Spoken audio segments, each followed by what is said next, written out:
pa ang mga ilaw. Wala ko tao sa CR. Kung naging habit kong magtipid sa kuryente, kaya mo rin. Para bawas bill mo.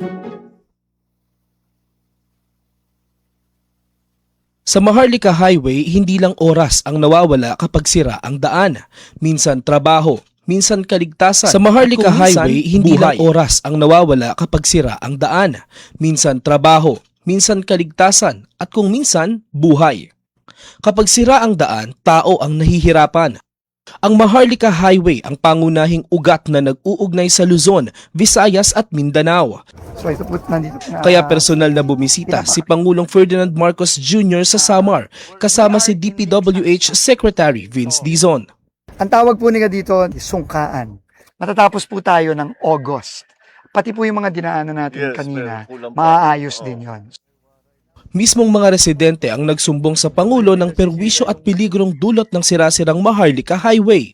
Pupunta po kami ng center, buntis po ako. Tapos siyempre, mga lubak-lubak nga. Anong nangyari? Sumimplang po talaga. Lahat kami nasakay. Ako sir, ambulance driver ako. Ambulance driver? Oh, Lagpas 2 oras ang pagre-repair namin ng pasyente Katbalogan to Tacloban. Meron pong na-experience si Kuya na may namatay along the way sa ambulansya. dahil hindi na umabot. Nag-bleeding dahil nga sa malubak. Hindi namin namalayan na patay na pala. Oo. Kasi President, papakita ko lang sa inyo. Reinforced concrete na yung ginagamit natin kasi puro truck ang dumadaan. Matibay na lahat. Makapal yung semento. Mas mabilis yung curing time, mga 7 to 14 days na lang instead of 28 days. These are the reinforcements. Opo, ito na ho yung dagdag na reinforcements pa ito. Matagal nang hinihintay ng mga Pilipino ang mas maayos na biyahe. Nung bago ito, maganda pa ito eh. Naalala ko kami nung dinala kami rito nung father ko, tayo may Maharlika Highway. Para meron tayong isang highway mula Apari hanggang Hulo. Yung commercial traffic natin. Sa buong bansa, tuloy-tuloy ang trabaho. Isa-isang inaayos ang mga bagay na magpapagaan sa buhay ng mga Pilipino. Dahil kapag gumaan ng biyahe ng tao, mas mabilis umusad ang buong bayan.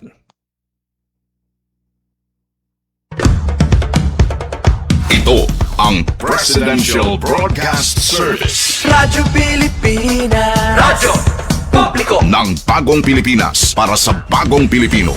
Naghahatid ng mahahalagang balita at impormasyon na guugnay ng pamahalaan sa sambayanan. Tulay sa himpapawid ng serbisyo publiko. Radyo Pilipinas. Radyo Publiko. Ang boses ng Pangulo. Sa Borongan, 657. Radyo Pilipinas. Radyo Publiko. Morning Eastern Visayas.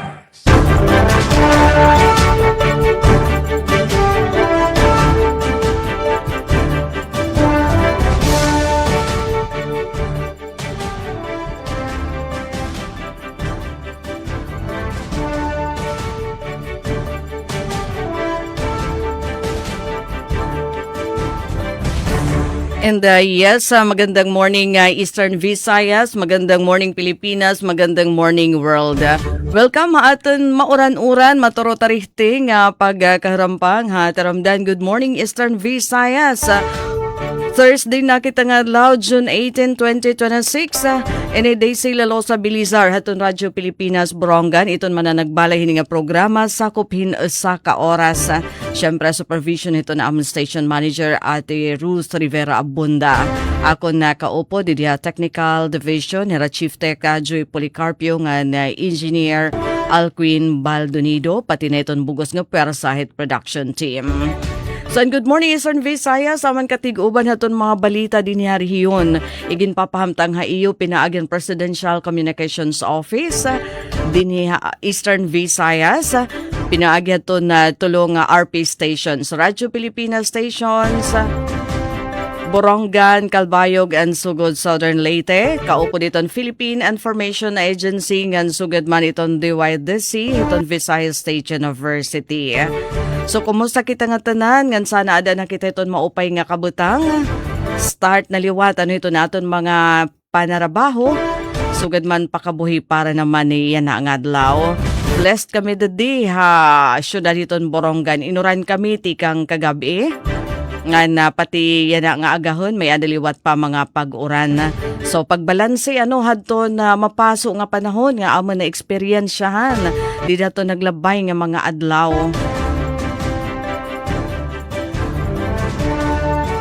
So mga kasangkayan diri kita maglangan, diritso naton kakadtuonan aton mga magiging kasubong pagbabalita iyan na nga oras sa Radyo Pilipinas Calbayog. May ada kita mi Charmaine Perito Balvez, Philippine Information Agency Southern Leyte, we have Marcelino P. Dalino, Radyo Pilipinas Sugod Southern Leyte, Aljon Malot, magandang morning, and DYDC Glody Kayonda, ipapahamtang liwat ito ni Ira Balita.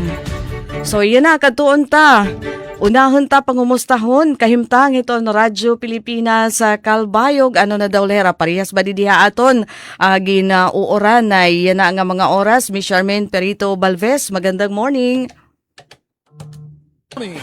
Eastern Visayas. Yes, magandang morning. Ate Daisy Bilisar ang sa bugos nga pwersa San RP Borongan sa pagpanguna ni SM Ruth Rivera Abunda. Good morning liwat sa aton sister station, tikang naman sa Radyo Pilipinas Sugod, pinaagi kan Kuya Aljon Malot ng sa bugos nga pwersa sa pagpanguna ni SM Dindo Alaras. Good morning liwat sa aton igka si PCO, tikang naman sa Philippine Information Agency Southern Leyte, Infocen Manager Sir Bong Pidalino. Ang sa bugos nga pwersa sa pagpanguna ni Regional Head Rian Arento. Nga dinhi sa Radyo Pilipinas Calbayog sa ngaran san aton Acting Station Manager Hinaro Navalon. Ako yun makakaupod Charmaine Perito Balvez ngan kaupod liwat naton sa Master Control si Engineer Rizano Barandino ngan aton mga OJTs tikang sa Northwest Samar State University unsa ini sa kabugos mga BSIT ngan ECE. Okay, so siyahan, update san kamatakan san panahon dinhi sa Calbayog. Susugad man dinhi Ate Daisy. Nakaka-eksperyensya kami sin mga pagtarahiti. Tikang pa ni kagabi, utubya na nga aga. Anamo naman temperatura sa 29 degrees Celsius. Lalauman nga may posible ang pagkusog san uran, 40% chance of rain around 4 p.m. sanglit sa ton mga may mga lakat, may mga trabaho or mauli, tikang sara mga eskwelahan, gabayan na pala magbalo na kita san aton payong, san aton kapote, para diri kita mauranan, diri kita umalikyan naton ang mga pagkasakit. Update san pagtagatubig. Calbayog Water Company Incorporated. So good news, waray man service advisory nga ginpalusad ang buhatan hiunong san pagkaluya o pagkawara san abid san tubig dinhi sa Calbayog. Update naman san aton pagtaga kuryente tikang ini sa Samalco 1. Kundi niya na adlaw Webes may ada scheduled power interruption.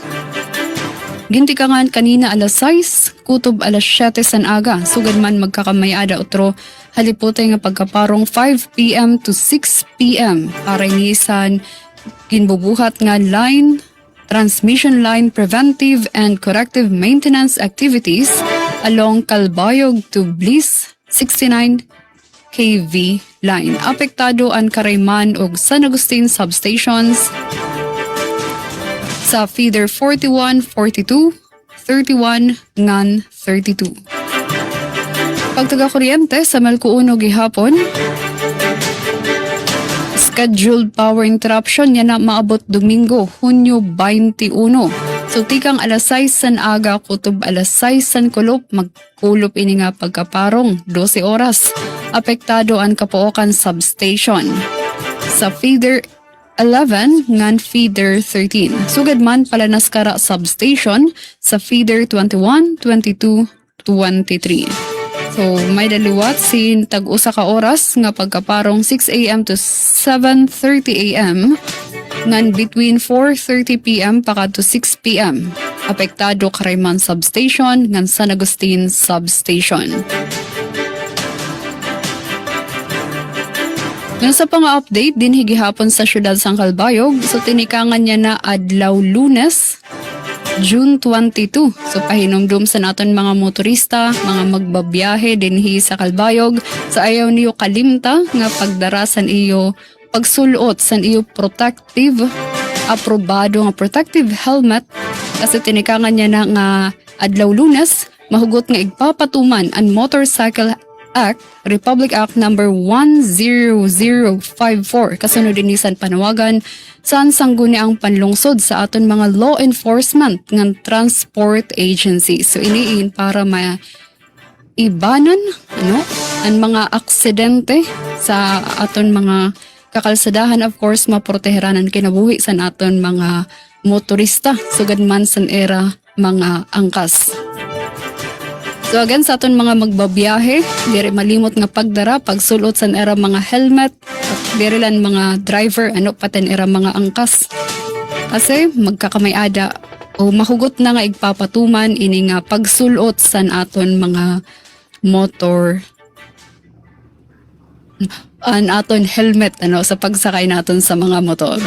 Okay, para naman sa mga balita nga naandam dinhi sa Radyo Pilipinas Kalbayog, porsyento sa mga underweight nga kabataan sa Kalbayog naghamubo sa 3.7%. Ng 13 milyones pesos nga Digital Fabrication and Printing Production Center iglalansar sa NWSSU para sa mga MSMEs ug estudyante. Katukiban ug detalye sa balita igsusunod sa second half sa natong programa Good Morning Eastern Visayas. Good morning, Eastern Visayas. Damo nga salamat Mrs. Charmaine Perito Balvez sa aton pauna nga impormasyon, situation report ngan sugad man aton mga laray uluhan han mga balita nahikayhan Radyo Pilipinas Kalbayog para yan na nga adlaw. Ngan tikang RP Kalbayog ngadto naman kita Philippine Information Agency Southern Leyte adahi Sir Marcelo Bong Pidalino para liwat aton headlines sa mga balita and sigurado may adaliwat trivia. Magandang morning Sir Bong. Good morning, Eastern Visayas. Adong buntag, usap niya kanimo, Ma'am Daisy Bilisar, akong ka-RPTD, Ato yung starring na, Police Transformation and Development kay kanuna, kunin nato ibayaw, ibayaw sa kapuna-punawa ng mga pulisan, nga ato sila mga higala, atong mga amigo. O sa itong mga kaubanan diha, ka-PCO diha sa mong Sibianan, Radyo Pilipinas Borongan, may buntag usapin kaninyo diha, o sa mga suking tigmenaw. May buntag sab diha sa Radyo Pilipinas Kalbayog, ni Ma'am Charmaine Perito Balvez, o sa itong mga ka-PCO. Kauban sa buhat sa mong Sibianan, o sa inyo diha mga suking tigpaminaw, ni mga gudloa, ingon man, sa akong kalalawigan, ka-probinsya, ka-abogado, ka-abogado naman. Sambahay. Ganahan lang mo ka-abogado. Sa Radyo Pilipinas Sugod, Aljon Malot, o sa itong mga kaubanan sa DOSL, o sa itong mga tigpaminawan ng repita, Madjong Buntag. Ang sa DYDC, marag nagpadara silang material, visit niya sa ilang mga kalihukan karong adlaw. By the way, napon may kalihukan karon na ay press conference sa PhilHealth alas 9 ba magsugod mo na nga sa di pa ko malimot mananghit ko daan nga ni kuhuman sa balita unja mo extra na ko kay mo padong na Miss Itson na Itson kay kas kumbado kaning namutangan sa tong bisina padong sa Itson mga kuan ba na tingali 5 kilometers magmotor na mata magapas pa ta so mo na sitwasyon diring napita nga atong tangan karong adlaw sa sa PhilHealth press conference.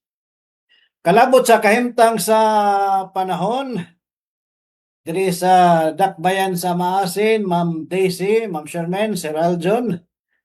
Sani apan dunay scattered clouds kanang katag-katag mga kapanganuran. Wa gyud may makatilaw og uwan the past several days na murag last week ra to ang uwan.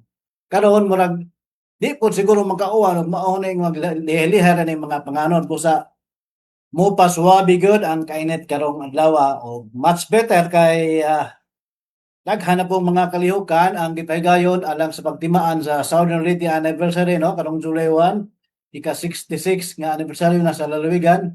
Actually nagsugod ning mga activities last week pa June 11 ug hangtod karon hangtod na ni sa July 1 ang Kutay the series of activities. So maayo sa nang di pod kayo init gyud, murag kulimlim lang ang panahon aron kanang mga duwa at mga athletes dili sab kayo sila maintan og maayo. Ang kahimtang sa atong kuryente, murag usa naman ni atong nasipitan na lilian nga ilang scheduled power interruptions ug mga adlaw ni alas 7 sa buntag ngadto sa alas 4 sa hapon, affecting Aguinaldo, Macrohon to Poblacion, Padre Burgos. Ang rason, relocation of the pool affected by house construction. Na maghimog bayan niya na poste sa Suleco, kinahanglan gid pahibaw no kay mga tandog ng mga linya. Lain pa 7 AM to 8 AM unya 3 PM to 4 PM ragtag sa ni ka oras. Apektado nga mga dapit nasaog to Lunas, to Hinapo Gamay, to Libertad, Masin City, ngadto na sa Tomas Upos, Bagdikan, to Tigbawan, Malitbog to Mauho, portion of Wangon, Malitbog to Kantutang, Padre Burgos. Ang hinungdan load transfer and normalization. So mapuhon pa man hinuon Kung na nagpaminaw diha, palihog pag marites nga to sa mga hingdongda no aron mag-andam sila kay lahi naman yun ang maka-andam taong na burnout, labi na itong mga cellphone atong i-charge daan. Kabahin sa peace and order, basta kung na peace, angit ang order. Mao gihapon generally peaceful diri sa dakbayan sa Masin. Dugihan man gyud ang atong mga kapulisan magsigig panggukod sa mga gupnonon, mga malabason sa balaod, mga dunay gipang wanted, nangadak pa na baya po. O kining mga kugihan po mong Legiak Cebu, ari po mo lugwayan sa kapulisan, sige sab sila og panakop kaninyo diha po sa undangin na gyud ang bisyo ninyong Cebu. Maayo na lang maligya og Siakoy og Butse o baka Sampurado o Buwad. Cebu gyapon lesson masipyatan ta na. Samtang sa atong gamayng trivia sa di patam adto sa atong headline nga nagbinugtong as always. Aksidente sa sakyanan mo hinungdan nga aksidente pod na bisto ang laki nga daghang uyab. Ang sabi ning lakha in town sa tuig 2015 dihay tawo dito sa China wa pa man pod hinganli. Wa po resulte kung sa iyang nationality. Na ospital ning tawhan na gumikan kay na aksidente sa iyang gisakyan nga sakyanan. Og 17 taon, 17 ka mga lalayang babae iyang mga uyab miadto kaniya sa tambalanan. Mao ni giingon nga the great reveal. Usa sa 17 ana sila'y anak. Ug lain pa ang maghatagan kaniya og sapi sud na sa siyam ka tuig. Usa kay gahom ning tawhan nga daghan magayon ning uyab in town.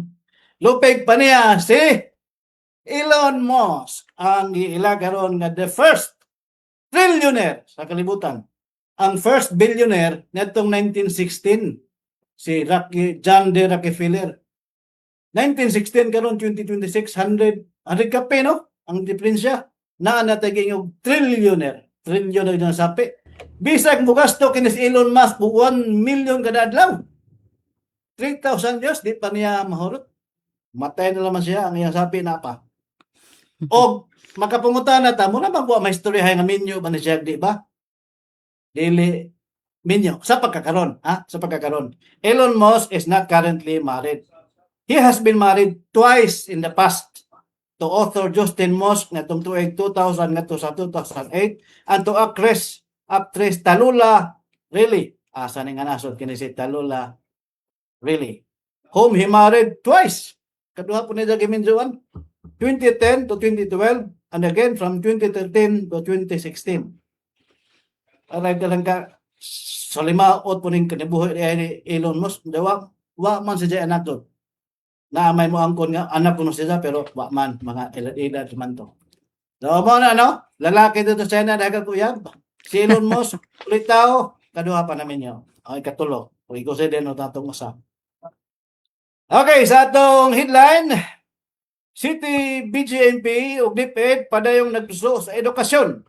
Alang sa atong mga kaigsuonon nga naghikap-hikap in taon og rihas diha sa pilang buwan. Kana moitangan sa atong mga suging tigpaminaw inigbalik sa ikaduhang bahin ning atong Hoypison nga edisyon sa tulumanon. Good morning, Eastern Visayas. Good morning, Eastern Visayas. Damo nga salamat Sir Bong Pidalino haton headlines sa mga balita no tikang dida naman Philippine Information Agency Southern Leyte and very informative na trivia. So may ada kami na baruan yan ang aga no. Aton na pagkarampan. Good morning Eastern Visayas, and this time katuon ta naman at aton magiging kasugbong pagbabalita Radyo Pilipinas Sugod Southern Leyte. Magandang morning Aljon, kumusta ka mo diha? Good morning, Eastern Visayas.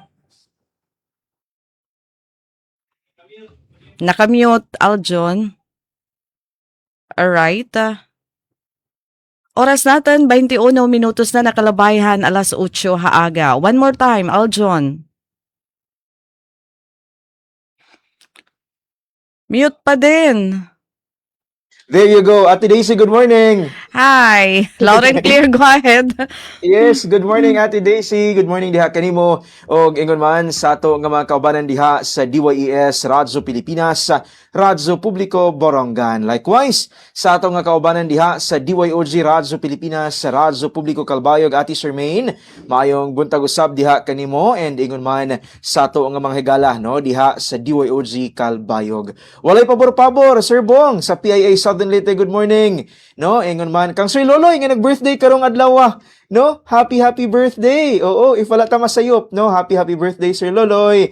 And Libre man ito, sir, atong PhilHealth Preston. oo, pakita Sir Bong. Ato ang celebration, apas mo niya. Gcash na lamang ko nung amo Sir Bong. Ato palit na. Of course, no, sa ato sa mga suking tigpaminaw diha sa Maasin City, maayong buntag kanatong tanan. Gikan diri sa Radyo Pilipinas, Radyo Publiko Sugod, sa ngalan sa mga station manager Sir Dindo Alaras, kini ang inyong alagad sa kahanginan Aljon Malot, and kauban nato sa Master Control Engineer Nuki Parado. Update kita sa atong panahon natin Daisy sa kasamtangan nagapakita no sa iyang kahayag si Haring Adlaw lauman gihapon nato ang usa ka mainit nga panahon nining adlaw nga Huwebes no pagkapaspas sa ato nga panahon ika-18 na gyud nga adlaw nining buwan sa Hunyo katunga na sa tuig 2026 no. And ato nga pahinumdom sa ato nga mga higala nga mogawas sa ilang nga panimalay no dili malimot sa pagdala sa inyo nga mga payong ug uban pa nga mga klase sa panangga kay bisan pa man adunay low pressure area nga gibantayan karon gawas pa man sa Philippine Area of Responsibility, and matud pa wala pay direkta nga epekto no sa ato dinhi sa nasod sa Pilipinas, but kanunay gihapon kana nato nga pagasubaybayan mga kaigsunan pinaagi no sa pag-follow sa mga weather forecast and update gikan sa buhatan sa Pag-asa. And of course no kanunay nga magpabiling hydrated mo inom og ubay-ubay nga kining tubig aron malikay kita sa bisan unsa nga klase sa sakit. At usab nga gipanghinaot Ati Daisy at Shermaine Sir Bong ang maanindot nga panahon karong adlaw kay nagpadayon no ang mga kalihukan sa ato nga probinsya no padulong na sa ika-66 nga founding anniversary niini. In fact ato lamang ipasabot nga karong adlaw magpadayon ang Binario Volleyball diha sa Sunken Garden Capitol Grounds. Ingon man ang Interagency Sports Competition no duhay venue ni ini mga kaigsunan sa Southern Leyte Provincial Gymnasium o ingon man sa Sunken Garden Capitol Grounds no. And unya nga hapon adunay pagahimuon nga tree growing activity no ang ato nga probinsyal nga panggamhanan sa Southern Leyte. And take note mga higala nga pwede na usab nato no nga mabisita ang mga nag-abli na nga food park no ingon man ang garden show. Oo, daghan nga mga kalihukan diha sa dakbayan sa Maasin nga pwede nato nga ma-enjoy no. And para sa uban pa nga mga kalihukan sa maabot nga mga adlaw, pwede ninyo bisitaon no ang Facebook page sa Provincial Government of Southern Leyte. Ana diha ang kompleto nga detalles sa mga kalihukan nga nakaandam sa ika-66 nga founding anniversary sa ato nga probinsya. At usab nga gipanghinaot ang maanindot nga panahon Ati Daisy at Shermaine Sir Bong karong adlaw kay ipahigayon karong adlaw ang second quarter no nga nationwide simultaneous earthquake drill no. Kumbaga kini siya mga higala batag quarter kini nga kalihukan headed by the Office of Civil Defense no tumong og tinguha niini nga ma-practice ang dock cover and hold masilsil diha sa mga huna-huna sa matag individual ang mga angayan gyud nga buhaton no panahon og inig kahuman sa linog. Kumbaga timing usab kini nga kining pagpahigayon ni ining second quarter nationwide simultaneous earthquake drill kay ato nga mahinumduman sa nakalabay nga semana na sinati ang kusog nga pagtayog didto sa Mindanao nga area no. And at least kini pahinumdom no, pahinumdom kanato mga kaigsunan sa mga angayang buhaton panahon nga makasinati og linog. Sanglit ato nga panawagan sa tanan nga mga residente no, ang LGU for sure adunay giandam nga assimilation ang ato nga mga eskwelahan gi-encourage usab sa pagsalmot ni ining earthquake drill no, and even mga barangay diha sila nga tagsa-tagsa ka mga komunidad gi-encourage usab sa pag-apil ni ining naasoy nga simultaneous earthquake drill alas 9 sa buntag mga higala. Samtang peace and order situation, generally peaceful ang mga kalungsuran no, sa kinatibukan nga probinsya sa Southern Leyte padayon ang kapulisan sa pagsiguro sa kahapsay ug kalinaw sa ilang tagsa-tagsa ka mga area of responsibility. Inyong atangan ang mga kalambuan nga nahikay sa tibok pwersa sa Radyo Pilipinas, Radyo Publiko Sogod para sa karon nga edisyon sa programang Good Morning Eastern Visayas.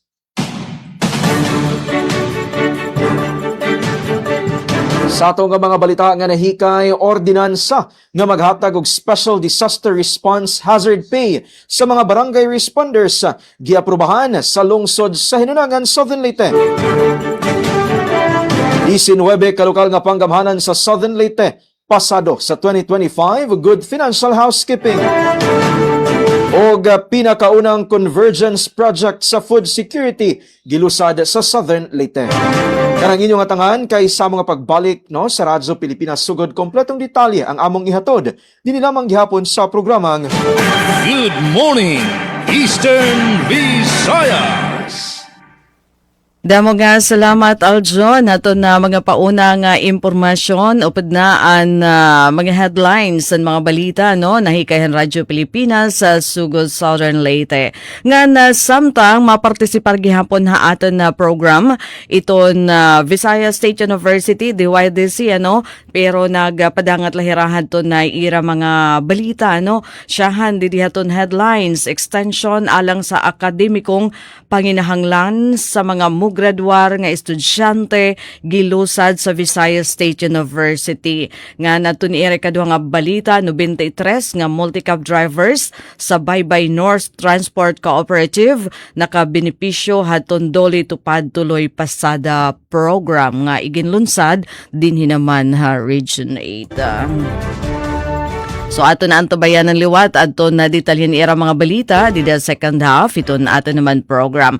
Ngan samtang tikang naman di Radyo Pilipinas Borongan yon na mention ko na no madalumdum iton panahon nasa ring aton DOST Pag-asa no nga magiging maupay iton panahon na pagkaya na pero dade ha Borongan amo ina madalumdum tikang naman kami pag-uran na duman kagabi so diri namon kaulangan hinpan misig ato na amon mga tanaman iyan na nga aga pero welcome ini nga maupay nga panahon nga medyo diri hiyagod na si Rakinduro iton adlaw ano kay grabe daman iton kainit ano iton si Rakiton na adlaw kay baga kamihin na summer pero nakaadlaw now iton na kamapaso ha panahon hapag taga kuryente naman temprano nga nagabiso iton ni Eastern Samar Electric Cooperative hinakasked nga mga 30 minutes lang nga power interruption iton nga tanan nga substation iton na Eastern Samar ano maapektuhan itong 30 minutes nga power interruption between 6 to 7 a.m.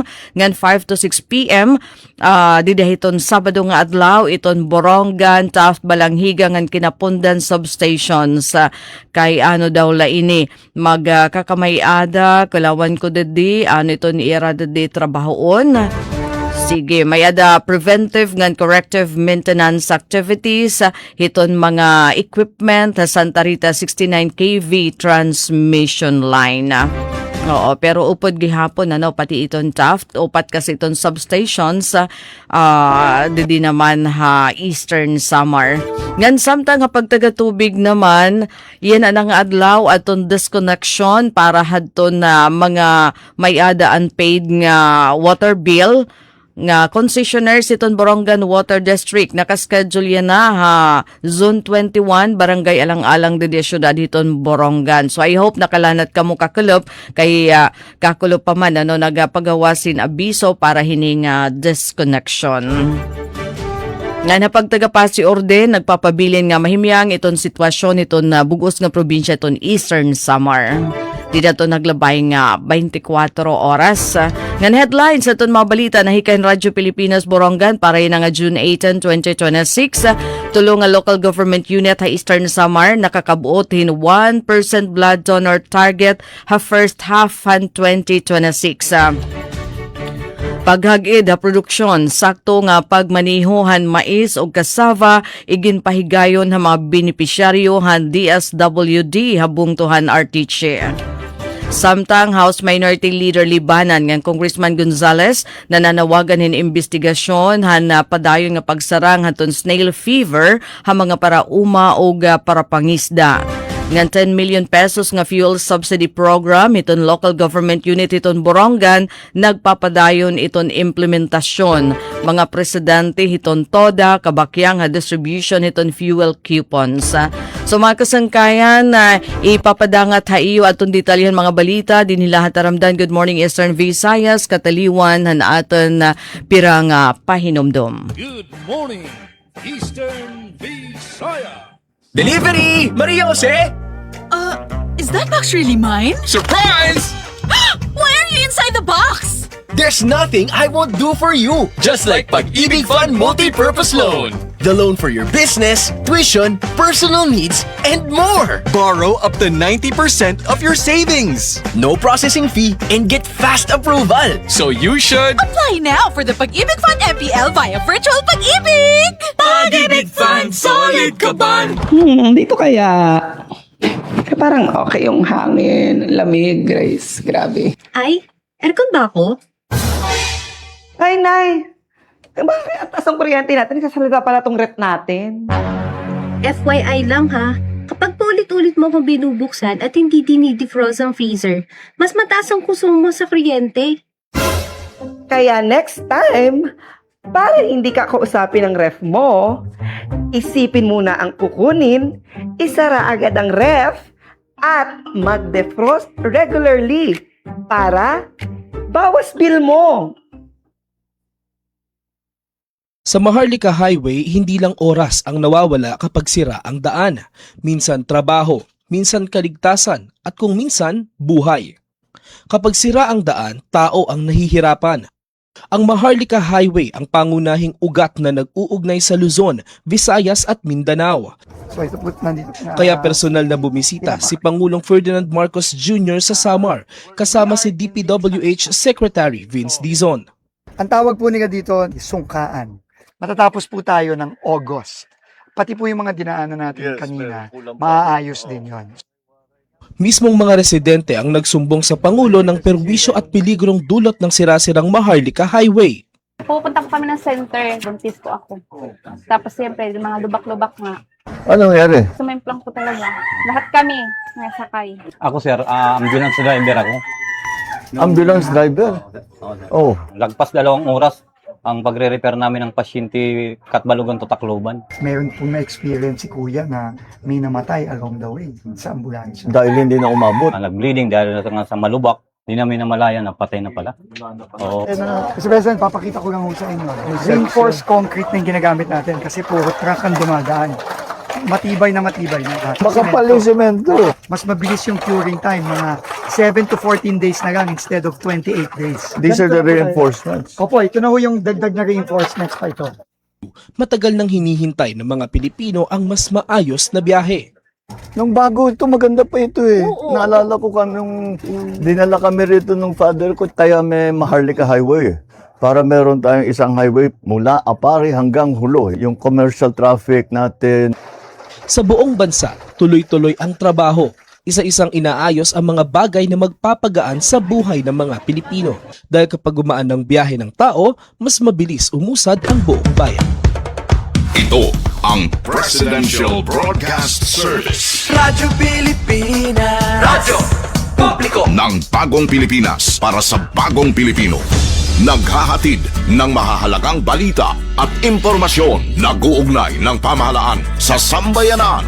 Tulay sa himpapawid ng serbisyo publiko. Radyo Pilipinas. Radyo Publiko. Ang boses ng Pangulo.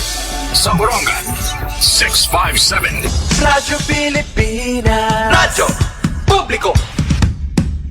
Alright, mga kasangkayan, na nato na oras, 35 minutos na nakalubayhan alas 8 haaga. Balik kita ha, taramdan. Good morning, Eastern Visayas.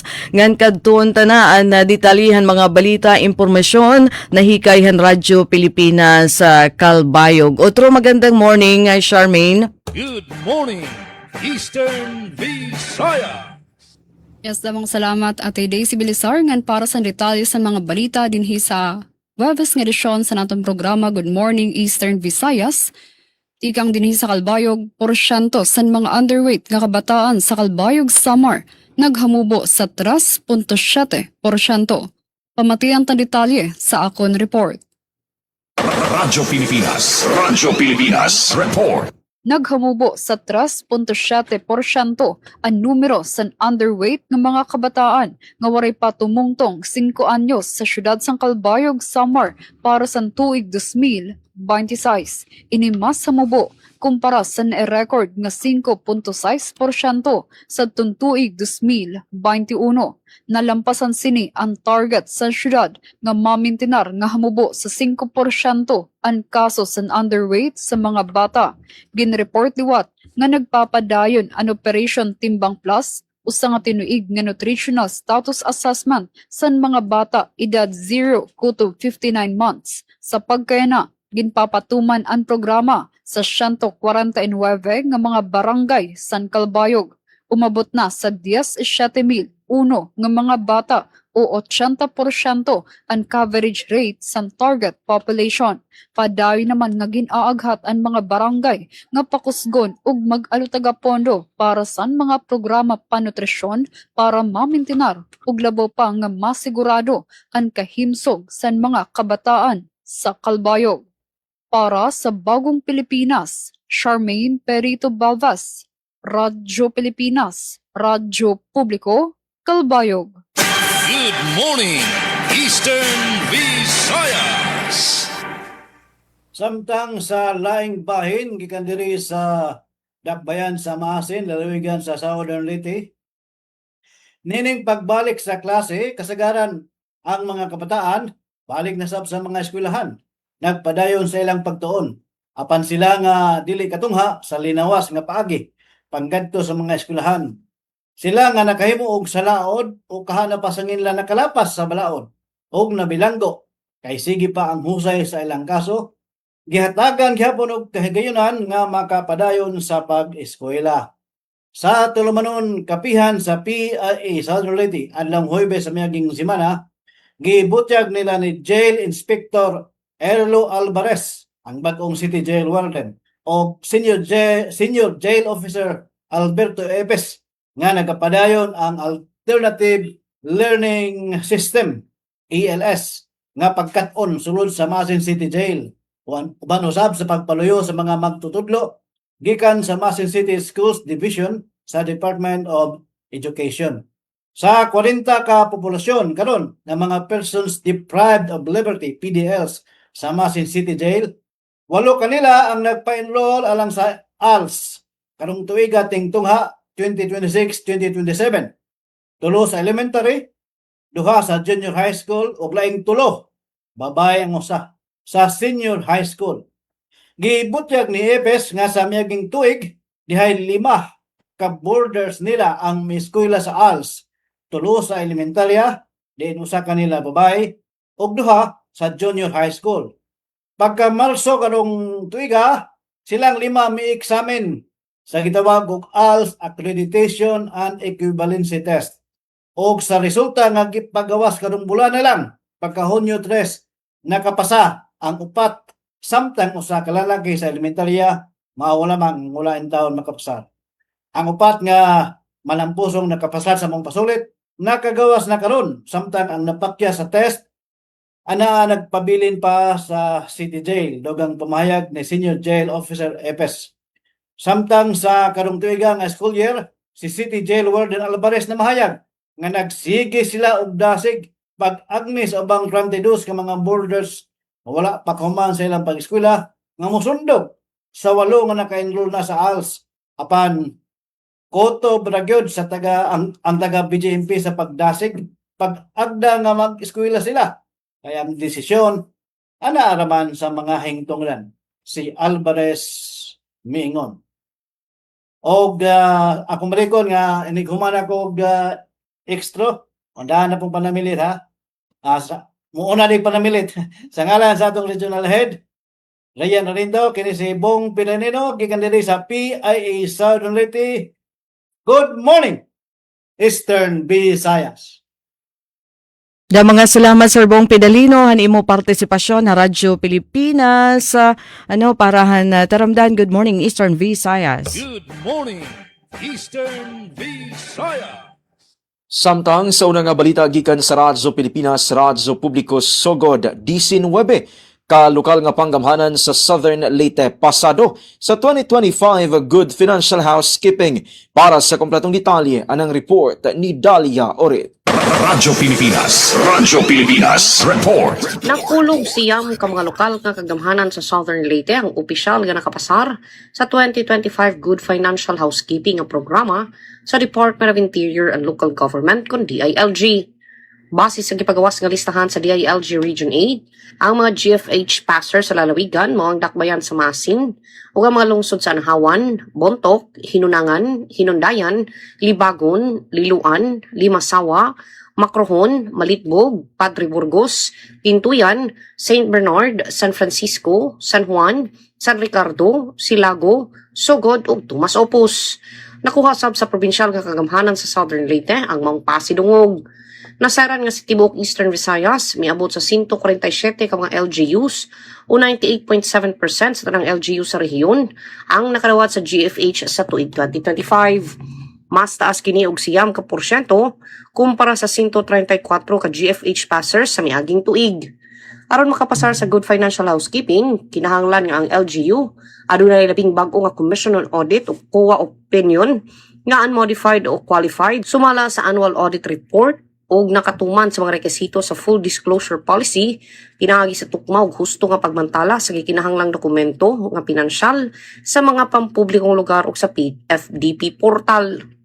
Balita gikan sa Department of Interior and Local Government para sa Bagong Pilipinas, Dalia Abiara Oret, Radyo Pilipinas, Radyo Publiko. Daghang salamat sa report Dalia Oret.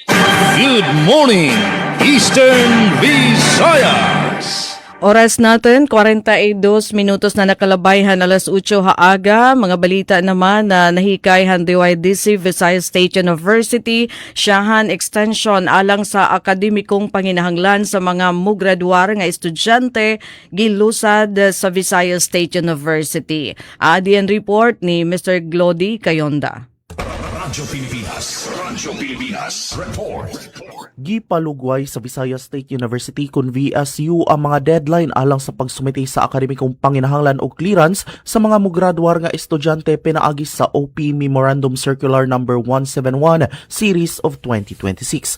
Ubos sa bag-ong schedule ang deadline sa academic requirements nga unang gihanyag ni atong Hunyo 17 nga gibalhin ngadto sa Hunyo 23, 2026. Samtang ang deadline sa clearance submission nga unang gitakda ni atong Hunyo 22 gipalugway usab ngadto sa Hunyo 25, 2026. Matud pa sa VSU nga ang maong re-extension giaprobahan aron hatagan og pagtagad ang mga hangyo gikan sa Office of the Student Regent ug sa University Supreme Student Council kun USSC Baybay ug pinaagi usab sa rekomendasyon sa Council of Faculty Deans ug Department Heads sa tunghaan. Ang lakang gihimo aron hatagan pa og dugang panahon ang mga graduating students sa pagkumpleto sa ilang mga akademikong panginahanglan maingon man sa paghatag og dugang higayon sa mga departamento nga masugid ang mga papel nga gisumite sa mga estudyante. Jackster Quizon, DYDC-FM, Good Morning, Eastern Visayas. Good morning, Eastern Visayas. Samtang balita naman, nahikayhan Radyo Pilipinas sa Borongan, Siyahan, tulong nga local government unit di Eastern Samar, nakakabuotin na 1% blood donor target ha first half han 2026. Ang detalyihan report, tikang Kanpen Pumida. Radyo Pilipinas. Radyo Pilipinas. Report. Tulo nga bungto ha Eastern Samar ang nagkakabot han national nga target nga magkamay-ada ihapin blood donors nga equivalent han 1% han iratag sa nga populasyon han first semester han tuig 2026 sumalahan Provincial Blood Council PBC. Ha meeting han PBC nga ginbuhat han Hunyo 17 ha conference room han Provincial Health Office sa Borongan City. Iginsumat ni Eileen Guevara, medical technologist, Provincial National Blood Program Coordinator han PHO ug Secretary han konseho nga malampuson nga naabotan mga bungtuhan arteche hipapad ngan maslog ang target pinaaghan padayon nga mga kampanya ngan bloodletting activities sa siyan nga 6 ka bulan han tuig. Ang nasabi nga kadaugan nagpapakitan padayon nga paningkamot han mga lokal nga pangobyernohan, mga health worker ngan mga partner organizations hapagpalangbuhan voluntaryo nga pagdonar hindugo base masiguro ang igo ngan talwas nga supply hindugo para han mga pasyente. Ginhisgutan liwat han konseho ang accomplishment han probinsya han 2025 diin nakabot han Eastern Samar an 82% han tinuig nga blood donor target base han kapug-usan nga populasyon nga 487,975. Hadto nga tuig ang mga bungtuhan arteche, Borongan, Giwan, Hernani, Lawaan, Llorente, Mercedes, Maslog, Salcedo, San Julian, sulat ngan Taft nakaabot han 1% blood donor population target. Ang meeting ginpangunahan ni Dr. Jessica Sabalberino, Chief han Eastern Samar Provincial Hospital ug President han PBC diin ginhisgutan liwat ang ginhurma nga executive order para han pagbaguhan komposisyon han Provincial Blood Council, mga masunod nga bloodletting activities nga naneleksyon han bago nga hugpo han mga opisyal.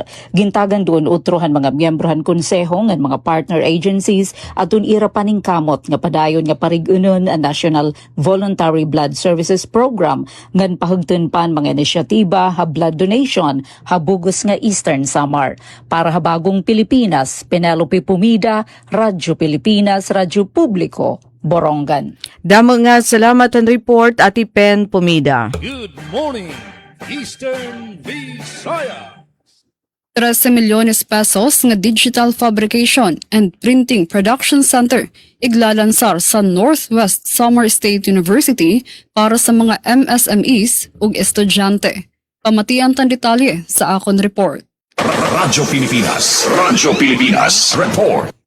Ginpermahan ang Memorandum of Agreement ug Use-of-Fact Agreement sabot nga sa Northwest Samar State University ug Department of Trade and Industry para sa pag-establisar NWSSU Digital Fabrication and Printing Production Center. Ang proyekto nagkakantidad 13 milyones pesos nga popondohan pinaagi sa Region 8 Shared Service Facility Fund ilarom sa 2026 General Appropriations Act. Manginginano ang DTI sa pagpalit state-of-the-art ng mga ekipahe, samtang ang NWSSU naman ang mag-aalutaga sa pasilidad, personahe ug operational capital. Kinlalauman nga makakapagserbe ang sentro sa mga micro, small, and medium enterprises, MSMEs, sugad man sa mga estudyante, pinaagi sa abot kaya nga digital fabrication ug printing services. Target iglansar ang pasilidad sa katapusan nga quarter sa tuig 2026 para makabulig sa pagpauswag sa lokal nga creative industry sa Samar. Para sa Bagong Pilipinas, Charmaine Perito Balvas, Radyo Pilipinas, Radyo Publiko, Kalbayog. Good morning, Eastern Visayas. Samtang dugang nga balita tika nga DYDC Visayas State University. Alright. Yes, Ate Daisy? Go ahead. Yes, sa dugang pa nga balita gikan sa Radyo Pilipinas sa sugod, pinakaunang convergence project sa food security gilusad sa Southern Leyte. Para sa kompletong detalye, anang report ni Jevic Epiz. Radyo Pilipinas. Radyo Pilipinas. Report. Formal na ang gilusad o gipirmahan ang Memorandum of Agreement con MOA para sa Convergence Project sa lungsod sa Sugod, lalawigan sa Southern Leyte, kagahapong adlaw, Hunyo 17, 2026, din kinigipahigayon dito sa Barangay Kahopian, isip kabahin sa pagpaligon sa mga programa sa gobyerno aron mapauswag ang food security o malungtarong panginabuyan sa mga residente. Anasing inisyatiba kabahin sa Sugod Integrated Agroforestry and Livelihood Demonstration Farm Project nga nahimutang sa community-based forest management area nga ginumala sa Barangay Kahupian Forest Developers Association of Sugod kon Bacafodas. Sumala ni Mayor Shepherd Tan sa lungsod sa Sugod tumong sa proyekto ang pagpalambo sa malungtarong panginabuyan samtang gipanalipdan ang og giampingan ang kinaiyahan. Pinagi sa programa giawhag ang mga mag-uma nga biyaan ang mga illegal nga pagpamutol og kahoy o mobalhin ngadto sa sustainable vegetable farming. Gilaman usab nga mapataas ang produksyon sa agrikultura og mapaligon ang kahibalo sa komunidad kabahin sa pagkonserbar sa kalasangan o responsableng paggamit sa yuta. Gipaligon ang implementasyon sa proyekto pinaagi sa palagtinabangay sa LGU Sugod ug ban pang ahensya sa gobyerno nga gilakuban sa Department of Agriculture, Department of Labor and Employment, Department of Social Welfare and Development, Bureau of Fisheries and Aquatic Resources, Department of the Interior and Local Government o Provincial Government sa Southern Leyte. Lakip sa mga kalihukan sa naasoy nga proyekto ang produksyon sa mga utanon, mais, ornamental plants o cut flowers, egg laying og ingon man ang fish cage project nga gilauman nga makahatag og dugang panginabuyan sa mga residente. Matud pa ni Mayor Shepherd Tan, ang proyekto nahimo gikan sa hagit nga giatubang sa lungsod human sa pag-igo sa bagyong Tino sa nakalabay nga tuig nga nakahatag og dakong kadaot sa lungsod. Ingon man ang epekto sa mga krisis sa kalibutan sama sa nahitabong tensyon sa Middle East ug ban pang panghitabo nga nakaapekto sa ekonomiya ug seguridad sa pagkaon. Nanguna sa naso nga kalihukan kagahapong adlaw si Mayor Shepherd Tan, Vice Governor Rosa Emilia Mercado, Department of Agriculture Regional Executive Director Rodel Macapania, DOLE Regional Director Attorney Dax Villaruel, DSWD Regional Director Grace Q. Subong, mga representative gikan sa DILG o guban pang opisyal sa gobyerno o mga beneficiary nga mga mag-uma. Pinaagi sa naasig nga Convergence Project, gilauman nga mas mapaligon ang lokal na ekonomiya, mapauswag ang panginabuyan sa mga mag-uma o mapanalipdan ang mga natural nga kahungaan sa sugod alang sa umabot nga mga henerasyon. Balita gikan sa Sugod Southern Leyte para sa Bagong Pilipinas, Jevic Epis, Radio Pilipinas, Radio Publiko. Daghang salamat sa imong report, Jevic Epis. Good morning, Eastern Visayas! Alright, 8 minutos na laog sa magalas maybe haaga nga naduga nga balita tikang ha DYDC Visayas State University 93 nga multi-cab drivers ha Baybay North Transport Cooperative nakabenepisyo ha Doli Tupad Tuloy Pasada Program. Aadi an IRA report. Radyo Pilipinas report. Nakabenepisyo ang 93 ka multi-cab drivers nga miyembro sa Baybay North Transport Cooperative sa Dole Tupad Tuloy Pasada Program nga gilunsad hapong adlaw pinaagi sa panagtambayayong sa Department of Labor and Employment kun Dole o sa Local Government Unit kun LGU sa Baybay City. Ang mga programa nagtumong sa paghatag og dali nga tabang sa mga driver nga naapektuhan sa pagsaka sa presyo sa gasolina ug uban pang gasto sa transportasyon. Pinaagi sa temporaryong emergency employment o wage support, gilauman nga maminusan ang pinansyal nga kabugat nga giatubang sa mga benepisyaryo. Sumala sa mga opisyal kabahin kini sa padayon nga paningkamot sa gobyerno sa pagsuporta sa sektor sa transportasyon ug pagsiguro nga magpadayon ng epesyente ug kasaligan nga serbisyo alang sa mga lumulupyo sa Baybay City. Gipadayag usab nga ang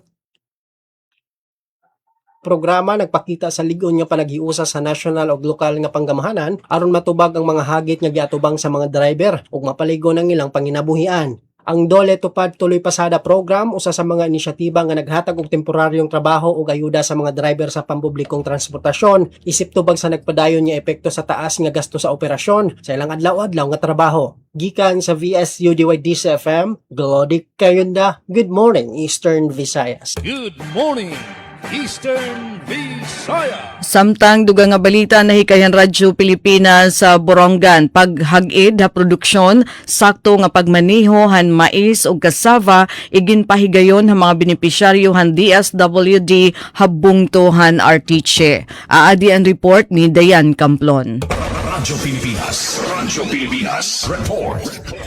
Malang puso niya na kumpleto ng mga membro, handray hakag sa Lainon Agri-Suppliers SLP Association, ang tulukadlaw nga paghag-id, kasumpayhan corn and cassava production and management, ha barangay Kagsalay, Arteche, Eastern Samar. Ang aktibidad ng Gindumara, ipinaagan ng Arteche Municipal Agriculture Office. Di nakaghatag kadugangan nga hibaro ug praktikal nga kayahan ha mga partisipantes. Kasumpayan sakto nga kultivasyon yan pagmaneon produkto mais nga bilanghoy, agud makabulig pagpaurasahe ton agricultural productivity nga oportunidad ha pakabuhi. Ana sabi nga asosasyon ni sa mga benepisyaryo hiton Sustainable Livelihood Program or SLP, ang Department of Social Welfare and Development. Nga nanuyo mo pakasag iton community-based livelihood enterprises nga pagduso iton sustainable nga pagkakitaan para sa mga benepisyaryo. Ana training in kaparte hiton SLP Value Chain Project. Dinan barangay Kagsalayan gintuinan para magproduserhan raw materials sugadhan mais ngan bilanghoy.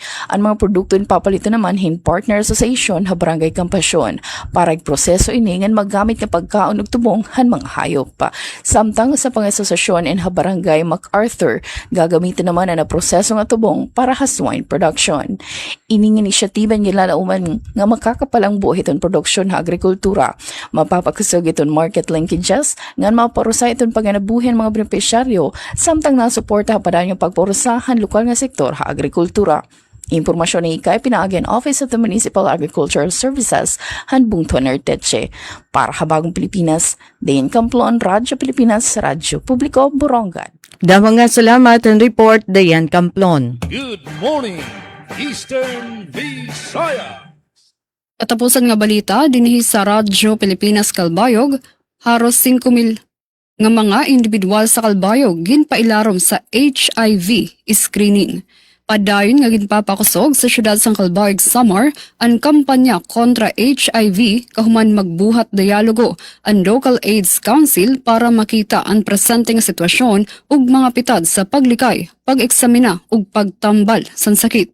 Base sa City Health Office, tikang Enero 2022, kutob Mayo 2026, maabot na sa 4,998 katawo ang nagpailarom sa HIV screening, kundiin 72 ang nagpositibo sa pauna nga pag-eksamina.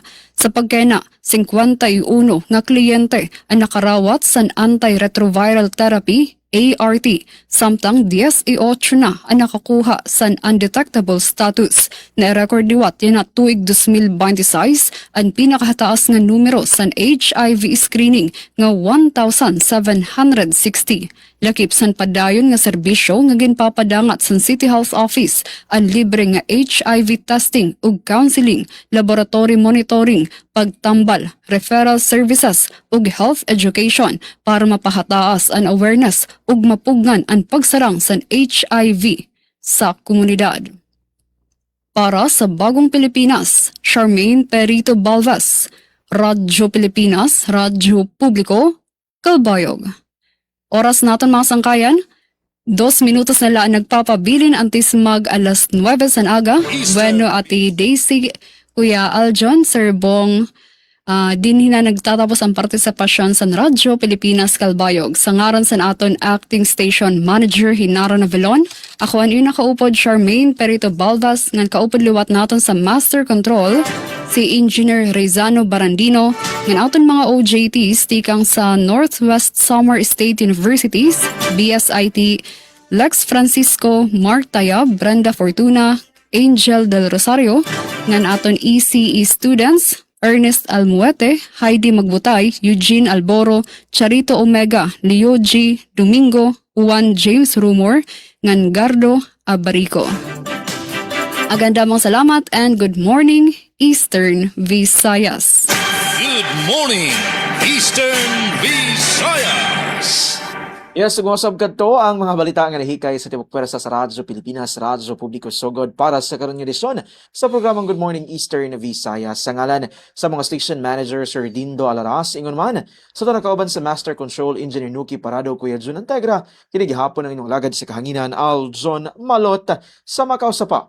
Good morning Eastern Visayas. Good morning, Eastern Visayas. Alright, mga kasangkayan, dinhi naton na titiklopon ang panhuybis nga edisyon na taramdan. Good morning Eastern Visayas, June 18, 2026 nga nagpapasalamat kita naton mga naging kasugbong nga pagbabalita ha Radyo Pilipinas sa Calbayo ga pinaagi kan Charmin Perito Balvez, Philippine Information Agency Sir Marcelo Bong Pidalino, Southern Leyte hasugod Aljon Malot, da mga thank you DYDC Visayas State University, da mga salamat nganti kang naman didi Radyo Pilipinas Borongan supervision ito na aman station manager Ate Ruth Rivera Abunda, admin officer Kuya Razel Boboy Rubin, aton mga naging ka-partner didi naman technical hera Chief Tech Joy Policarpio nga engineer Alquin Baldonido, ini Daisy Lalosa Bilizar, utro nga nasaring da mga salamat ninyo pakigusangan nangingimbitar nga parahan na sunod nga edisyon taramdan. Good morning Eastern Visayas. Good morning, Eastern Visayas. Radyo Pilipinas. Serving the Republic of the Philippines for more than 75 years. Ito po ang Presidential Broadcast Service.